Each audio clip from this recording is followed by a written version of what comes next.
The clinking of ice in a crystal glass was the metronome of Ilara Vance's life.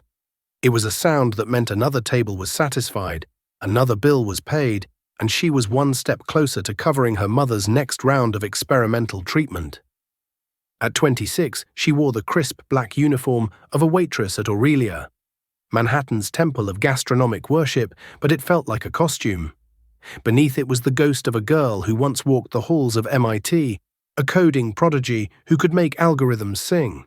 That girl had died the day her mother's diagnosis came in, trading a keyboard for a silver tray. Tonight, the air in Aurelia was thick with the scent of truffle oil and quiet money. Ilara moved with practiced grace between tables of hedge fund managers and aging socialites. Her smile a polite, impenetrable mask. Her station included the coveted corner booth, currently occupied by the man who owned half the digital world, Damian Sterling. He wasn't just wealthy, he was a creator of realities, the architect of the global phenomenon known as Ethelgard. A metaverse so immersive it was siphoning hours from people's real lives. He sat alone, a king in a bespoke suit, his gaze fixed on a tablet that projected a shimmering holographic blueprint above his plate. He hadn't looked at Ilara once, merely gesturing for another bottle of the Chateau Margaux 1982, a wine that cost more than her monthly rent. As she approached to pour, a busboy, young and nervous, stumbled behind her, jostling her arm. Time seemed to slow.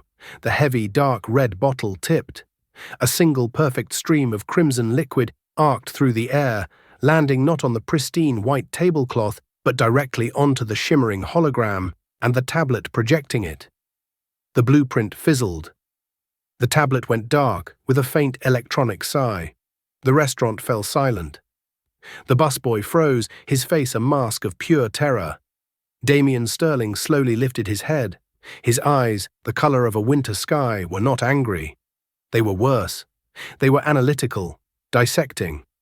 He looked at the ruined tablet, then at the spreading stain on the tablecloth, and finally at Ilara. "Do you have any idea what you've done?" he asked. His voice was calm, almost a whisper, yet it cut through the silence like a shard of glass. "Sir, I am so sorry," Ilara began, her professional composure cracking. "It was an accident. We will, of course, replace the—" He held up a hand and she fell silent. He wasn't looking at her anymore. He was looking through her, as if calculating a complex equation. He saw the worn-out soles of her sensible shoes, the faint fraying at the cuff of her uniform, the exhaustion etched around her eyes. He saw a variable, a data point, a minor inconvenience. "Accidents," he said softly, a cruel smile playing on his lips, "are for people who lack control. I, on the other hand, have perfect control." He picked up a silk napkin and delicately wiped a single drop of wine from his fingertip. "Don't worry about the tablet or the wine. Consider them an expenditure." The manager, Mr. Dubois, rushed over, bowing and scraping with apologies. Sterling waved him away, his eyes still locked on Ilara. He pulled a black credit card from his wallet and placed it on the table. "I'm finished here," he announced to the manager. Then his gaze returned to Ilara, and he added one last thing, the words delivered with the precision of a surgeon's scalpel. "And so are you." Ilara felt a cold dread wash over her.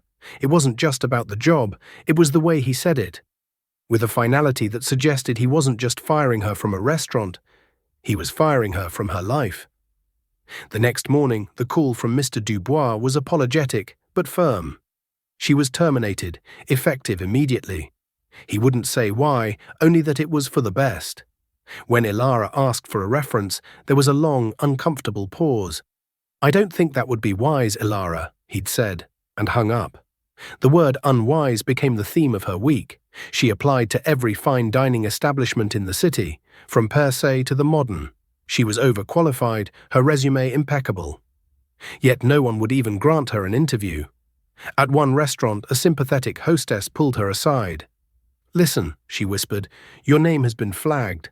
I don't know how, but you're on a list. No one in this business will touch you." A list, Damian Sterling's list. The thought was so absurd, so disproportionate to the crime of a spilled drink, that she almost laughed. But the laughter died in her throat when the eviction notice appeared on her door. Failure to meet residency conduct clauses, it read. The building had recently been acquired by a real estate subsidiary of Sterling's parent company Omnicorp. It was no coincidence. She and her mother moved into a cramped one-bedroom apartment in a less forgiving part of Brooklyn. The walls thin enough to hear their neighbors' arguments. Her mother, frail and tethered to an oxygen tank, tried to be brave. "It's cozy, honey," she'd said, her voice weak, but Ilara could see the fear in her eyes. The final crushing blow came a week later. A letter from the clinic. The funding for her mother's experimental treatment, sponsored by the philanthropic Sterling Foundation, had been re-evaluated and withdrawn. Ilara sat on the floor of their new, grim apartment, the letter trembling in her hand. He hadn't just taken her job, he had systematically and with chilling efficiency dismantled her entire existence. He had targeted her housing, her career, and now her mother's last hope. It wasn't punishment, it was annihilation. A god swatting a fly, not just to kill it, but to erase any evidence it had ever existed. Her best friend, Liam, a network engineer with a healthy fear of the 1%, was aghast. "You have to fight this, Ilara. Go to the press. Sue him." "Sue Damien Sterling." Ilara's laugh was brittle, humorless. "With what money, Liam? With what lawyer? He owns the chessboard and all the pieces on it. He'd bury me in legal fees until I suffocated." "So you're just going to give up?" Ilara looked at her mother, sleeping fitfully in the other room, the hiss of the oxygen tank a constant, painful reminder of the stakes. Giving up wasn't an option. But fighting him in his world, the world of money and lawyers and influence, was impossible. He had used his reality to destroy hers. A cold, hard ember of an idea began to glow in the ruins of her mind. An idea born not in a restaurant, but in the server rooms and coding labs of MIT. She wouldn't fight him in his world. She would fight him in the one he had built. That night, for the first time in years, Ilara Vance opened a dusty laptop case. Inside was a machine covered in old hacker conference stickers. She blew the dust off the keyboard and plugged it in. The screen flickered to life, displaying a command line prompt against a black screen. It felt like coming home. She pulled up a news feed. There he was, Damien Sterling, on the cover of Wired, smiling his visionary smile. The headline read, "Damien Sterling's Ethelgard, more real than reality." A slow, dangerous smile touched Ilara's lips. "Let's see how real it feels," she whispered to the empty room. "When its god goes missing." The transformation of Ilara Vance, waitress, into Echo, digital phantom, began in the flickering glow of a monitor. Her tiny Brooklyn apartment became a command center, the walls papered with network architecture diagrams of Ethelgard. She subsisted on coffee and instant noodles, the outside world fading into an irrelevant hum. The girl who had once designed elegant, efficient code for theoretical AI was now sharpening those same skills into a weapon. Ethelgard wasn't just a game, it was a societal platform. People worked, shopped, and lived inside its pristine code. Its security was legendary, a digital fortress designed by the best minds money could buy. A frontal assault was suicide. She needed a key, a hidden door left unlocked by a careless architect. There was only one person who might know where to find such a flaw. A name from her past she had hoped never to contact again. Nix. Nix was a legend in the grey hat hacker community, a ghost in the machine who bought and sold zero-day exploits like they were stocks.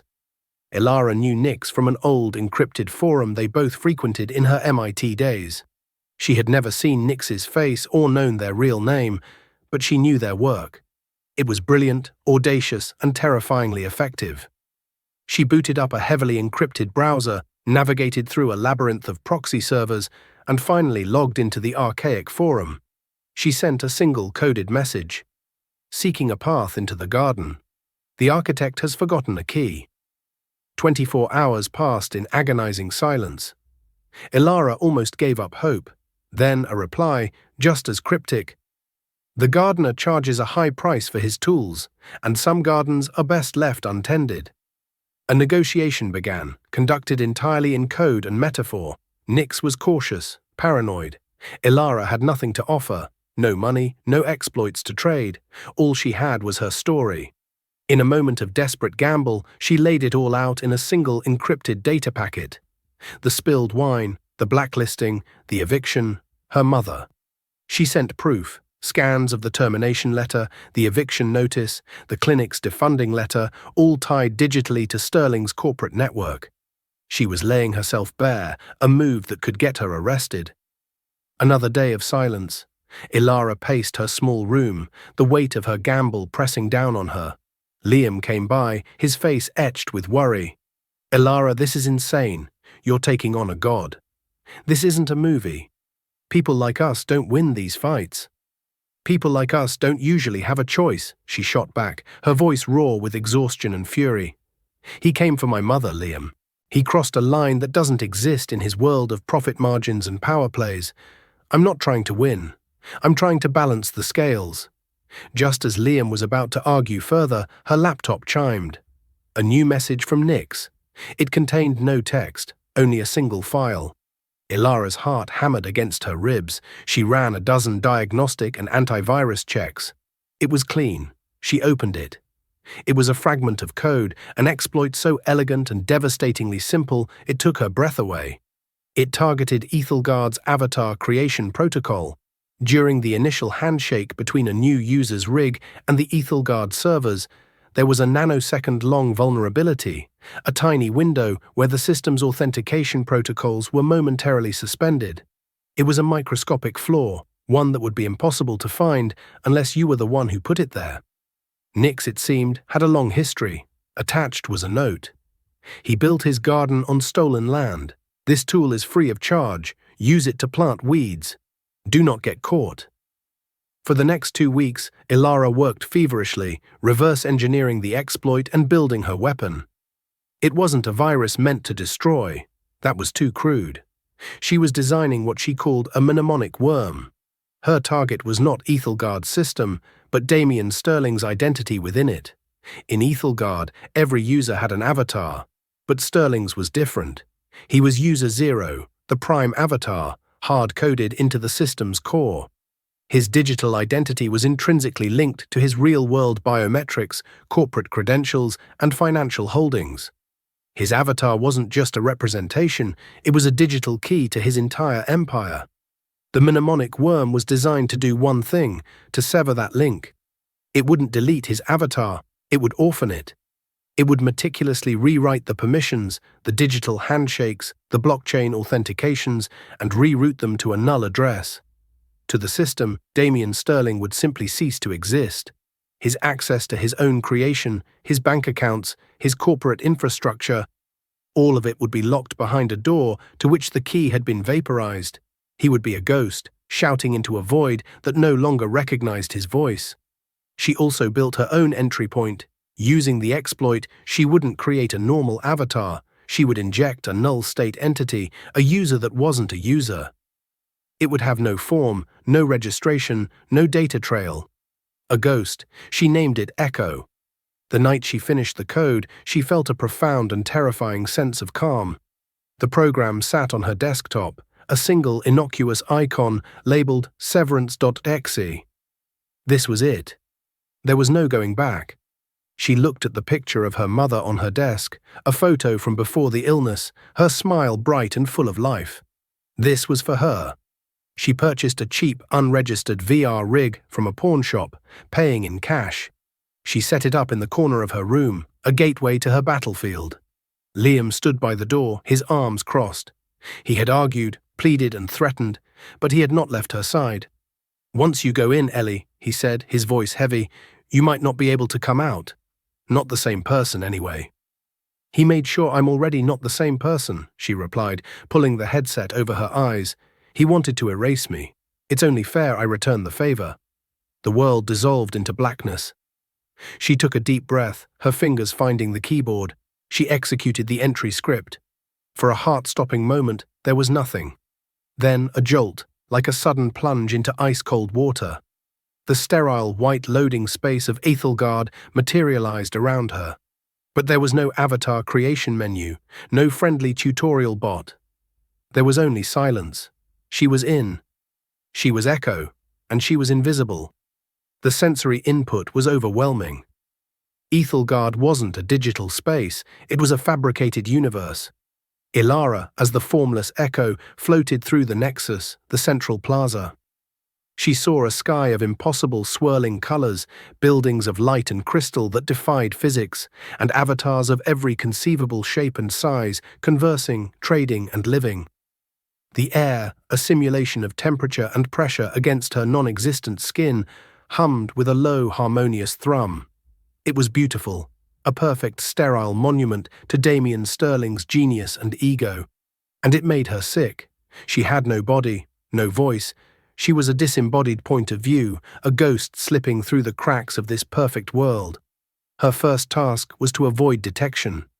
Ethelgard's security wasn't just firewalls, it was patrolled by AI constructs called Sentinels, ethereal beings of pure data that drifted through the code, searching for anomalies. To them, a normal user was a steady, predictable rhythm of data packets. Echo was a pocket of silence, and silence in a system this loud was just as suspicious. She moved carefully, piggybacking on the data streams of large crowds, a digital stowaway. Her target was the Citadel, the administrative heart of Ethelgard. It didn't exist in the public-facing world. It was a hidden data fortress on a separate server cluster, accessible only through specific high-clearance portals. From her research, she knew of one such portal, disguised as a sculpture in Sterling's private sky palace, a lavish structure that hung in the virtual sky like a private moon. Getting there was the first test.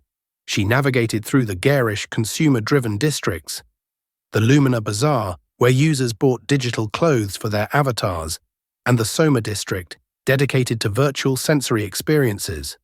It was a world built on distraction and desire, and she passed through it like a whisper. Reaching the Sky Palace required her to bypass a transport system that logged every user's ID. Instead, she found a maintenance stream, a raw feed of environmental data being beamed to the palace. It was the virtual equivalent of climbing up a skyscraper's sewage pipe.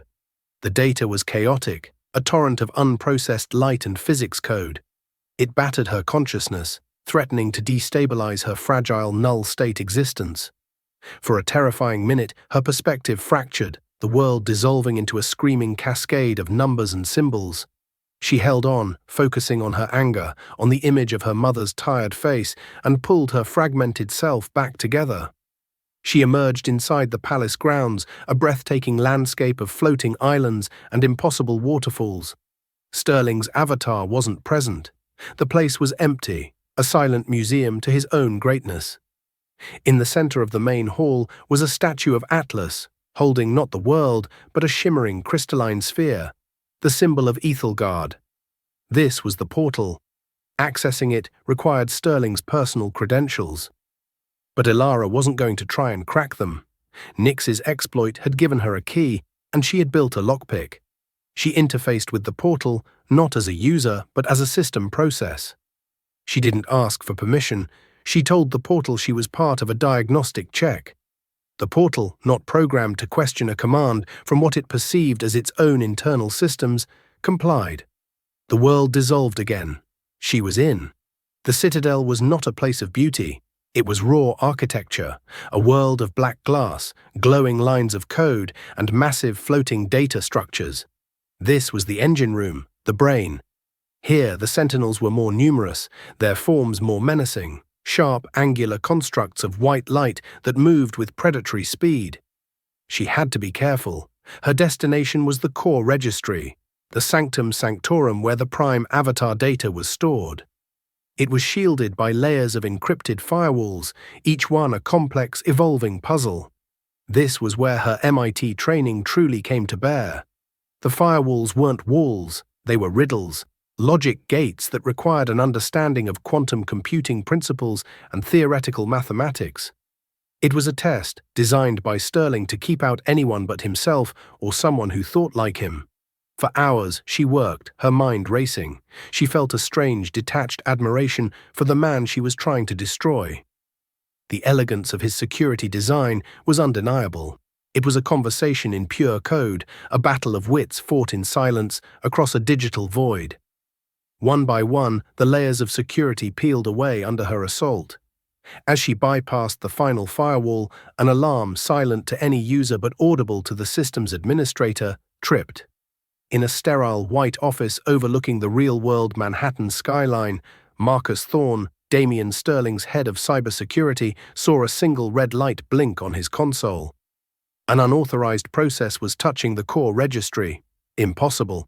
He deployed a squadron of elite Hunter-class sentinels to the location, his heart pounding. He opened a direct channel to Sterling. "Sir, we have a breach. At the core. It's deep." Ilara felt the shift in the environment. The hum of the citadel grew sharp, aggressive. The sentinels were coming. She didn't have much time. She pushed through into the core registry. It was a vast, cathedral-like space. In the center, floating in a cascade of golden light, was him. The prime avatar of Damian Sterling. He looked like a Roman god, rendered in impossible detail, his eyes glowing with faint internal power. This was the source code of his empire. She moved towards it, the mnemonic worm ready for deployment. Her digital fingers, which were not fingers at all but focused streams of intent, hovered over the target. This was for her mother, for every person he had crushed under his heel. "I was wondering when you'd arrive." The voice was not broadcast, it was imprinted directly into her consciousness. It was Damian Sterling's voice. The prime avatar turned its head, its glowing eyes fixing on the spot where she, the invisible echo, hovered. "You are a difficult woman to find, Ms. Vance." Ice flooded Ilara's veins. He knew her name. The sentinels arrived, a silent, deadly ring of white light, their forms sharp enough to cut the code itself. They hemmed her in. There was no escape. "Don't look so surprised," the god avatar continued, a slow, arrogant smile spreading across its perfect face. "Did you really think you could sneak into my house without me knowing you were on the street? I've been watching you since you cracked the first firewall. Impressive work, by the way, truly. This wasn't a heist, it was a trap, and she had walked right into it." The air in the core registry crackled with a triumphant energy that emanated from him. The despair was a physical weight, cold and absolute, but she fought it back, forcing her invisible presence to remain stable. Panic was a luxury she couldn't afford. "You've gone to a great deal of trouble, Ilara," Sterling's voice echoed in her mind, dripping with condescending amusement. "Dismantling your life must have been traumatic. The job, the apartment, your mother's unfortunate healthcare situation, all very real, I assure you. I had to ensure the stimulus was authentic. A simulation would have been meaningless." "You admit it," she projected back, her thought voice sharp and brittle with rage. "You did all of that, to me, to my mother." "Of course I did," the avatar replied smoothly, its tone that of a scientist discussing a lab rat. "A test requires variables, pressure points. I needed to see what you were made of. Would you break? Would you sue? Would you simply fade away? Or would you do this? Would you have the audacity, the sheer, brilliant arrogance to come into my world and try to burn it down?" I was betting on the latter. The pieces clicked into place with sickening clarity. The spilled wine wasn't the reason. It was the excuse. "A test," she stammered, the concept so monstrous it was difficult to process. "You destroyed my life. For a test?" "Don't be so melodramatic. I reallocated your resources. I applied pressure to a fascinating specimen to observe its response. And your response, magnificent." The Sterling avatar gestured around the digital cathedral. "I've been looking for someone for a very long time, Ilara. Someone who thinks like I do. Someone who sees the system behind the facade." He brought up files, holographic images that materialized in the space around them. Her MIT thesis on neural network architecture. Her early anonymous work on decentralized encryption. He had been tracking her since she was a prodigy. "It was such a waste," Sterling said, his voice taking on a tone of genuine disappointment. "All that talent, pouring coffee for bankers. When your name appeared on the new hire list for Aurelia, a restaurant I frequent, it felt like fate. I needed to know if the fire was still there, buried under all that filial piety. So I created a crucible. And you, my dear Ilara, have emerged from it, forged into something quite spectacular." The hunter sentinels that surrounded her did not attack. They held their position, a silent honor guard. "I'm not looking for an employee," Sterling declared, his avatar's form seeming to grow in stature. "I'm looking for an heir, an equal, Someone to stand beside me as we build the next stage of human evolution. This, he gestured to Ethelgard, is just the beginning. I will restore everything. Your mother will have a team of the world's best doctors, a guaranteed cure. You will have wealth, power, my resources. All you need to do is accept your own nature and join me. My nature? Elara's thought voice was a low hiss of contempt. You think you know anything about my nature? I know you have a darkness in you, he said, his voice a seductive whisper. I saw it. You were willing to erase a man from existence. That's the kind of strength I respect. That ruthlessness is what builds empires. Don't fight it. Embrace it. Together, we could reshape the world in our image. For a moment, she was tempted. The thought of her mother, healthy and safe, was a pull so powerful it almost tore her apart. All her problems solved, all her suffering ended. All she had to do was take the hand of the monster who had caused it all. Your mother is a strong woman, Sterling's voice purred, sensing her hesitation. He materialized a new image, a live feed from the clinic showing her mother sleeping fitfully, the oxygen mask fogging with each labored breath. But she's fighting a battle she can't win, not without my help.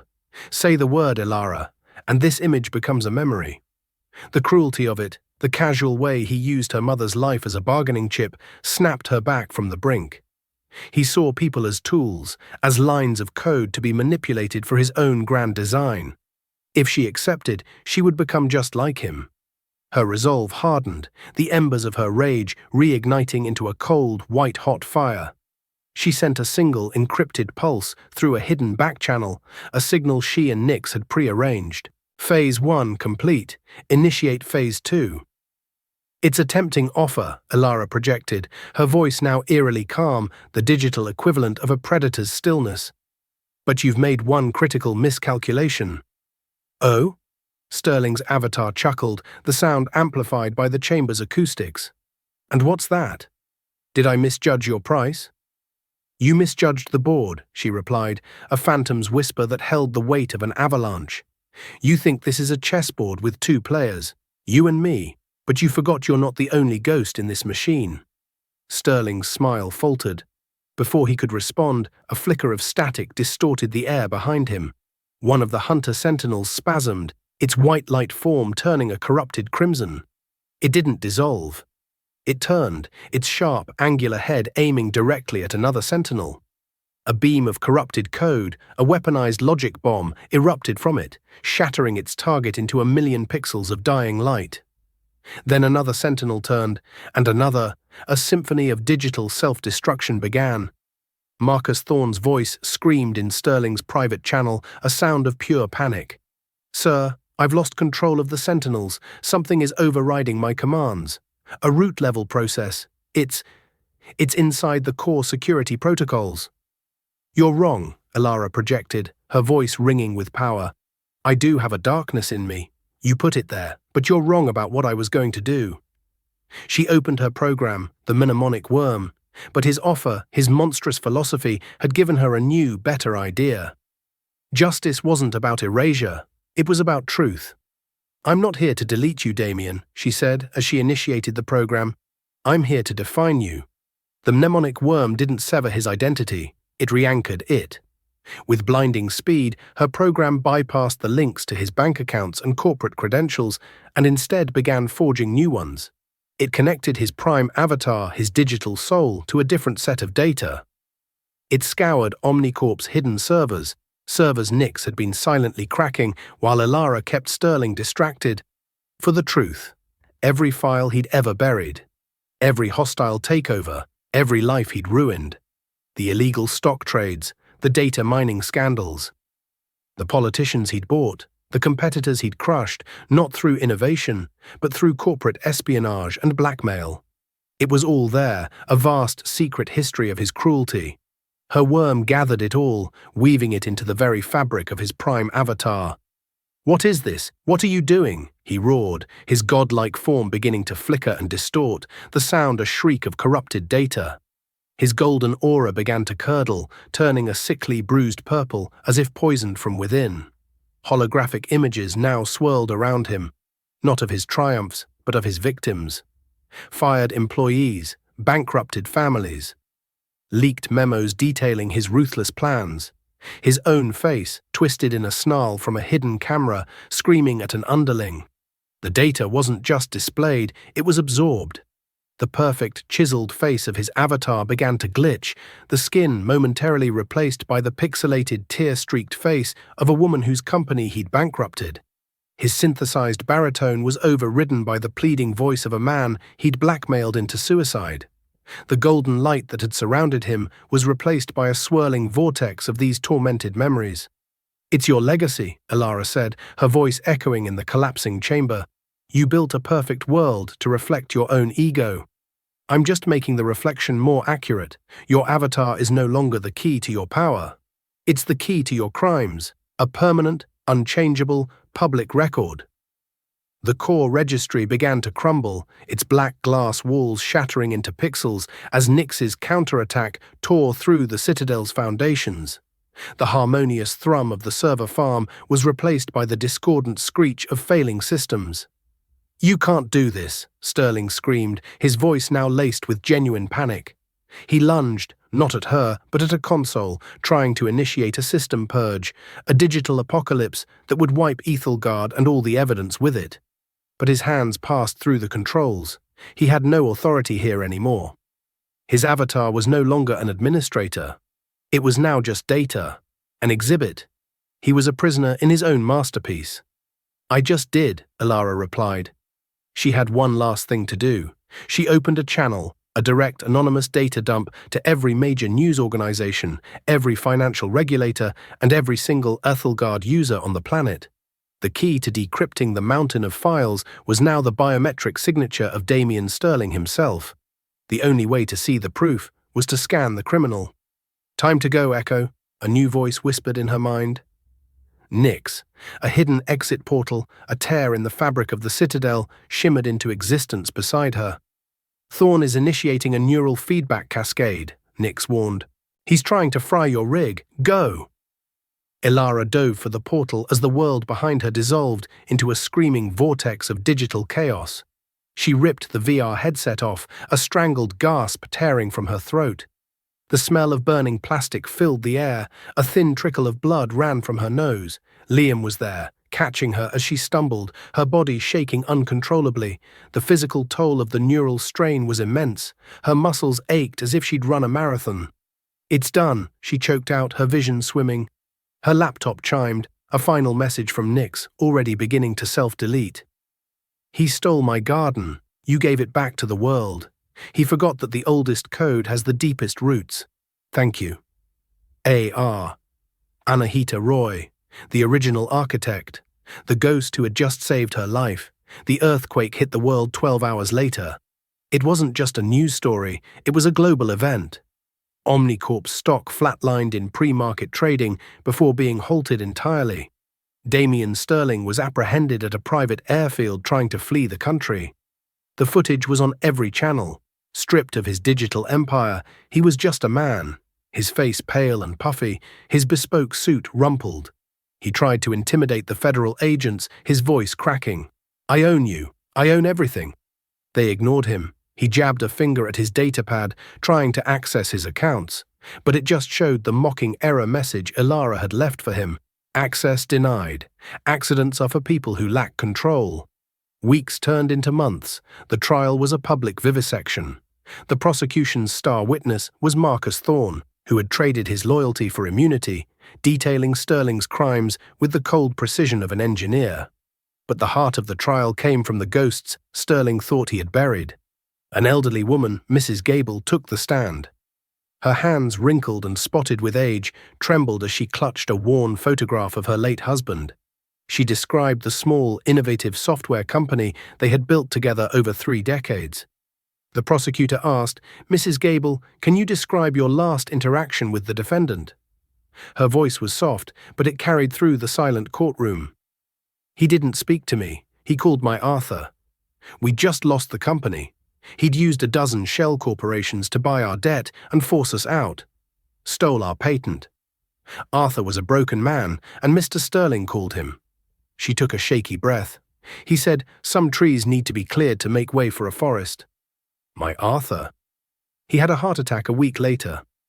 The doctor said it was stress. The prosecutor nodded grimly.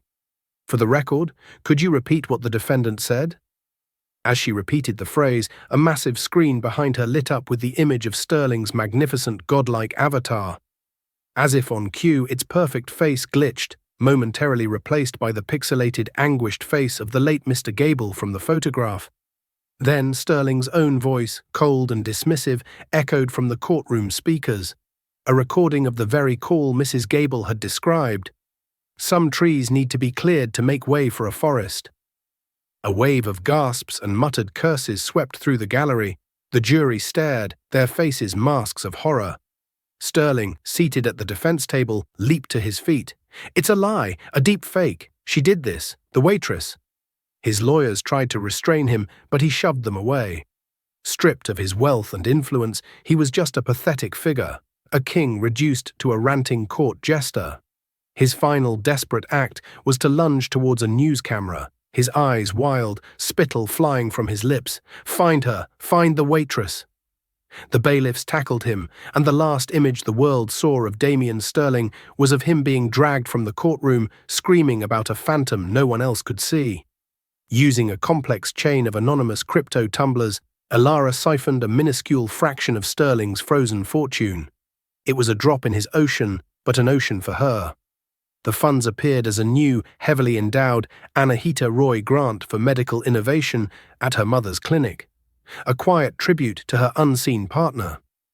The day her mother walked out of the clinic's front doors, she was not tethered to a tank. She took a deep, shuddering breath of the crisp autumn air, a simple act that was a profound miracle. She pulled Elara into a fierce hug, and Elara felt the life in her, the solid strength that had been absent for so long.